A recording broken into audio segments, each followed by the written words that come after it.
राधा की मृत्यु की कहानी कई पुराणों और किंवदंतियों में अलग अलग रूपों में मिलती है और इनमें से कोई भी पूर्णतः प्रामाणिक नहीं है। फिर भी उनमें से एक लोकप्रिय कथा इस प्रकार है। राधा और कृष्ण का प्रेम पवित्र और दिव्य माना जाता है। राधा ब्रज की एक साधारण गोपी कृष्ण की प्रिय थी।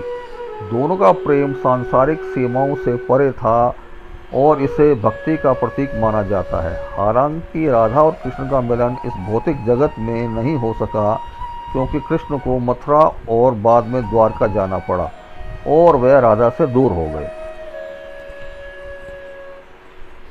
कृष्ण के द्वारका जाने के बाद राधा का जीवन विरह में बीता। कृष्ण के बिना राधा का हृदय उदास और अकेला हो गया। राधा का प्रेम ऐसा था कि वह कृष्ण को हर पल महसूस करती थी, लेकिन उनसे मिल नहीं सकती थी। राधा का शरीर भले ही ब्रज में था, लेकिन उनकी आत्मा सदैव कृष्ण के साथ रहती थी।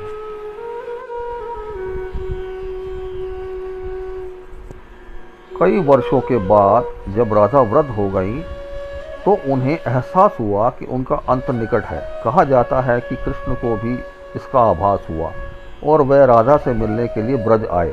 वे दोनों यमुना नदी के तट पर मिले, जहां राधा ने कृष्ण से कहा कि उनका समय आ चुका है और अब वे इस भौतिक संसार को त्यागने जा रही हैं। कृष्ण ने राधा की अंतिम इच्छा पूछी तो राधा ने बस इतना कहा कि वह उन्हें एक बार अपनी बांसुरी की मधुर धुन सुनाए।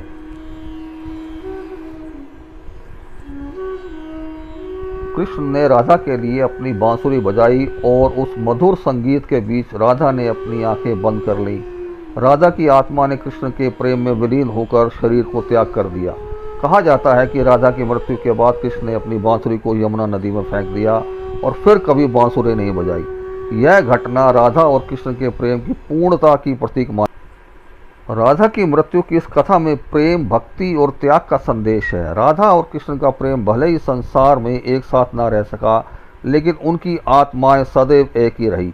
यह कहानी हमें यह सिखाती है कि सच्चा प्रेम सीमाओं से परे होता है और मृत्यु के बाद भी जीवित रहता है। राधा की मृत्यु का यह वर्णन प्रेम की उच्चतम अवस्था को दर्शाता है, जहाँ प्रेमी अपने प्रेमिका की आत्मा में समा जाता है।